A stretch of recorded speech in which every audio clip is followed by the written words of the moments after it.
Күн астындағы күнекей қыз. Қазақ халық ертегісі. Бұрынғы өткен заманда бір жесір кемпір болыпты. Бұл кемпірдің перзент дегенде жалғыз баласы болыпты. Мал дегенде 10 шақты ешкісі болыпты. Бала ешкілерін бағып жүреді. Бір күндерде ешкілерін далада жайып жүріп, бір топ киікті көреді. Оның ішінде бір алтын мүйізді киік жүреді. Бала бұл киіктерді күнде көріп жүріп, бір күні шешесіне келіп, далада бір топ киік көрдім. Ішінде алтын мүйізді бір шұбар киік бар. Осы шұбар киікті ұстап алып, ханға тарту қылсам, маған хан сыйлық берер ме еді? Дейді. Шешесі: ұстай алсаң алып бар, хан сыйлық берер. Дейді.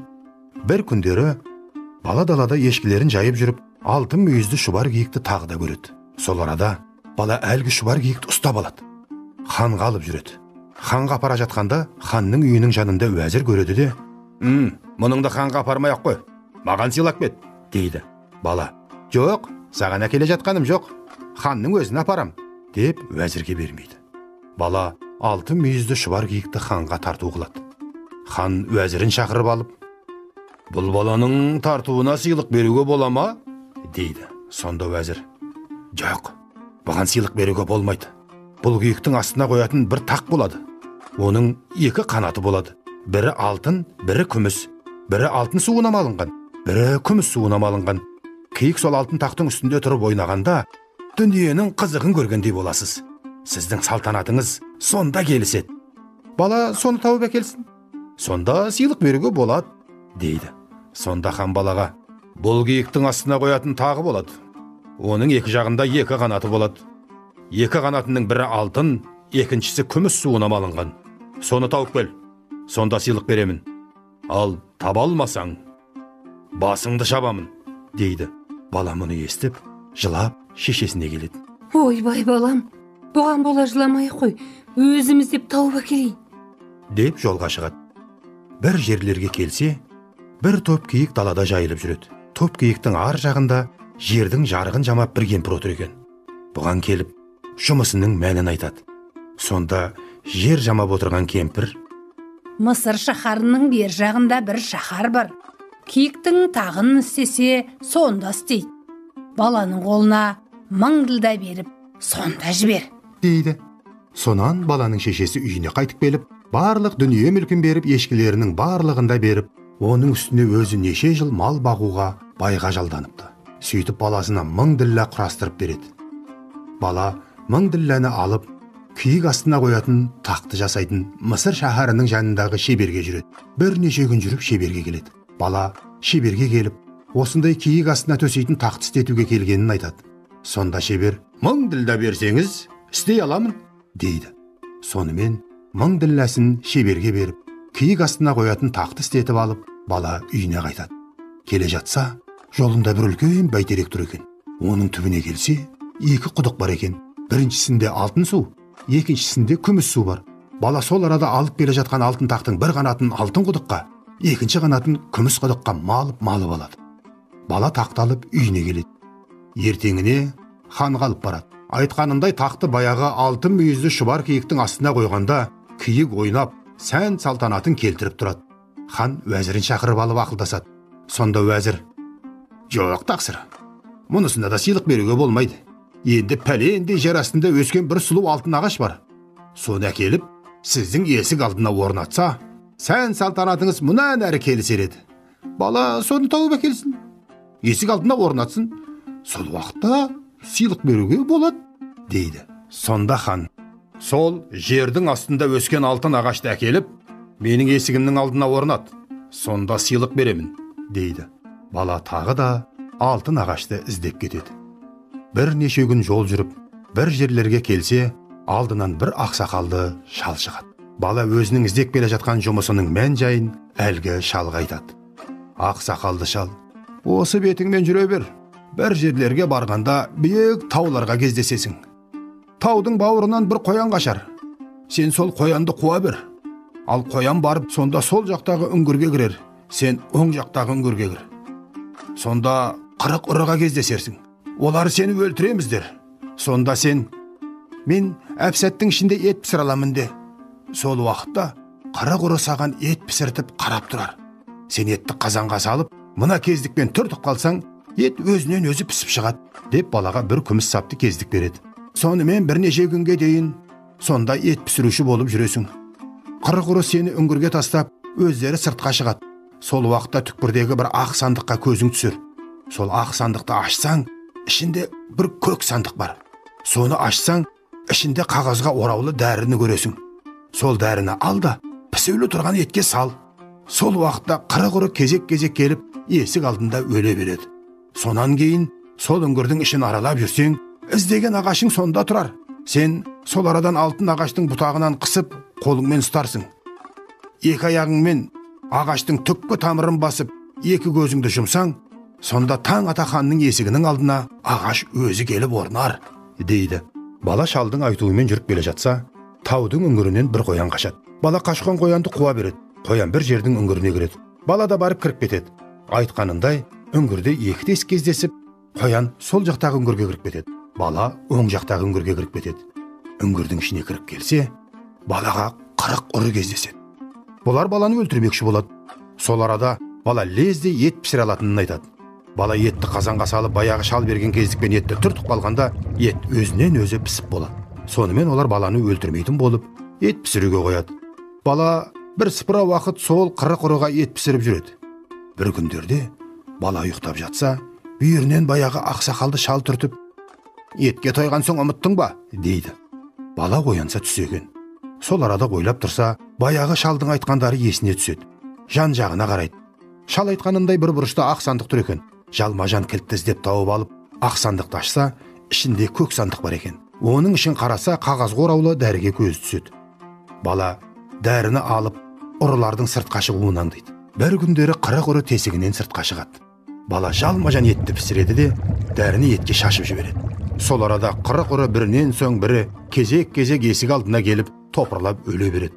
Бала жан жағына қарап, үңгірдің ішін еркіндікпен аралап жүрсе, жер астында жалғыз өсіп тұрған ағашты көреді.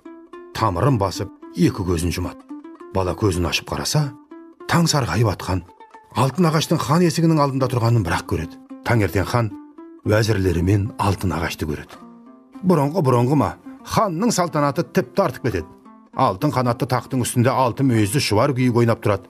Мұны көріп хан балаға риза болып сыйлық беруге барлық уәзірлерін шақырып ақылдасады. Баланың бүйтіп бақыт артқанын көре алмай, уәзірлері күндейді. Сонда уәзірлері жиылып ақылдасады. Ханға айтып, бұл баланы тағы да бір келмейтін жерге жұмсайық. Бәлендей алыстағы, күн астындағы күнікей қызды тапсын. Мұны болса да таба алмай өледі. Енді оны іздеп барушылардың өлмей қайтқаны жоқ. Баланы сонда жіберейік, дейді. Хан уәзірлерімен ақылдасады. Кәні, балаға қандай сыйлық береміз, дейді. Сонда баяғы уәзір тұрып, тақсыр, сіз өзіңіз болсаңыз қартайдыңыз. Сізде перзент жоқ. Біздің ойымызша қартайған шағыңызда сізге серікке жарайтын пәленде жерде күн астында күнікей деген қыз бар. Бұл бала сол қызды тауып әкелсін. Сонда мақтап сыйлық беруіңізге болады, дейді. Хан тағы да балаға, сол күн астындағы күнікей қызды тауып әкел.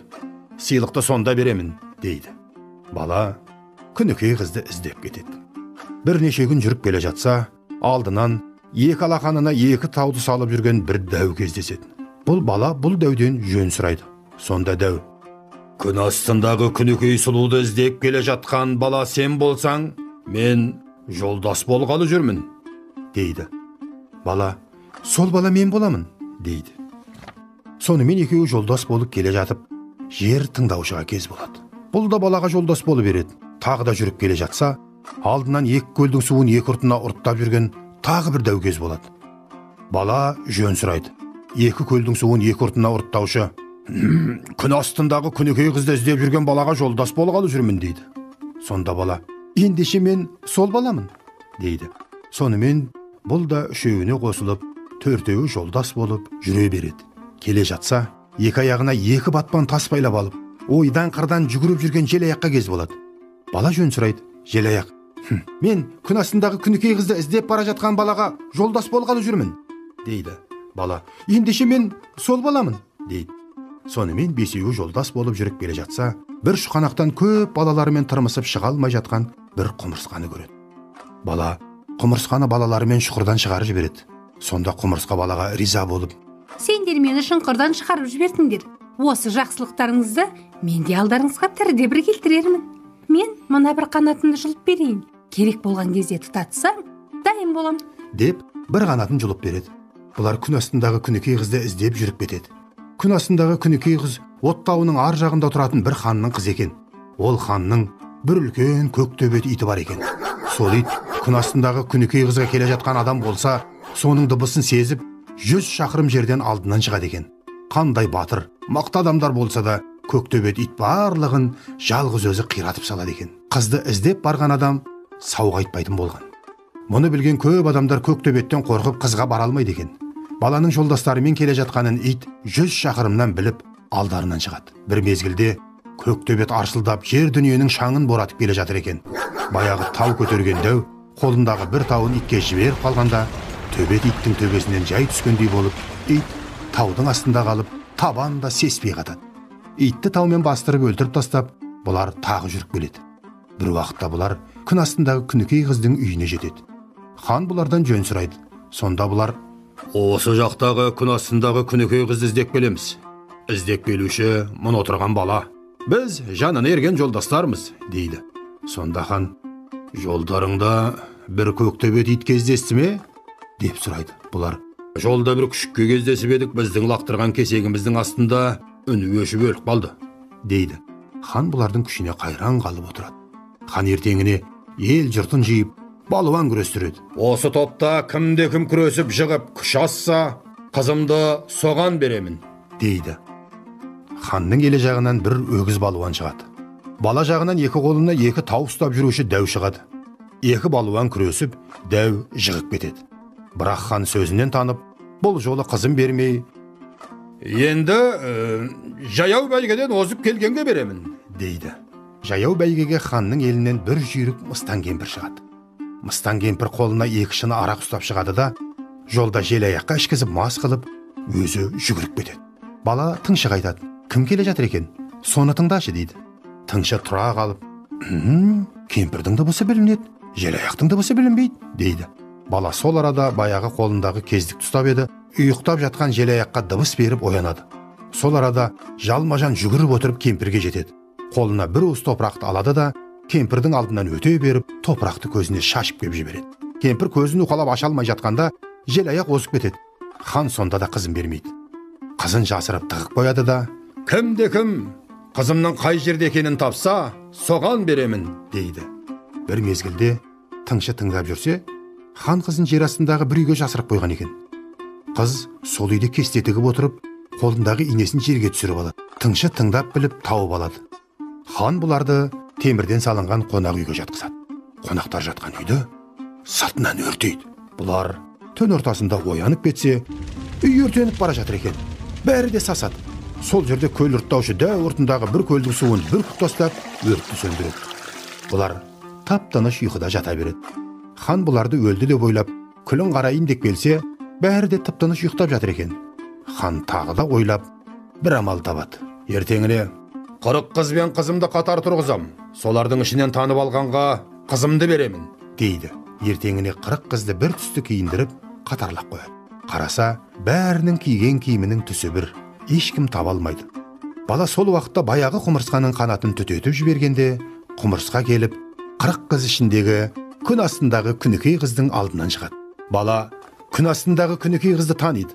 Сонымен ханның басқа істейтін амалы болмайды. Хан амалы таусылып, ақыры күн астындағы күнікей қызды балаға береді. Күн астындағы күнікей қызды алып, бұлар еліне қайтады. Баяғы ерген жолдастары баламен қоштасып, жолда қалып отырады. Бір жерлерге келгенде тыңшы қалады. Тағы бір тауға келгенде баяғы тау көтеруші дәуде қалады. Бір көлдің жанына келгенде баяғы екі көлдің суын ұрттаушы да қалады. Бір жерлерге келгенде жел аяқ қалады. Баяғы бала келе жатып, бастан аяқ өзінің басынан кешірген оқиғаларын қызға түгелінен баян етеді. Оны ханға апаратынын айтады. Қыз оқымысты сиқыршы екен. Баланың ерлігіне сүйсініп, әбден сүйеді. Бір сыпыра жер жүрген соң қыз: ханның еліне жетуге қанша күн қалды? Деп сұрайды. 2 күншілік жер қалды, дейді. Сонда қыз: сен озып ханға бар. Менің алдымнан шықсын. ең алдымен хан, оның соңынан 40 уәзірлері жүрсін. Ең артында өзің жүр. дейді. Бала ханға барып, қыздың алдынан шығарады. Қыз келе жатқан ханды қасқыр, уәзірлерді түлкі қылып жібереді. Олар бірін-бірі қуып кетеді. Сонымен күн астындағы күнекей қызды бала алып, екеуі той жасап қосылады. Ел жұрты баланың ерлігіне риза болып, оны хан сайлайды.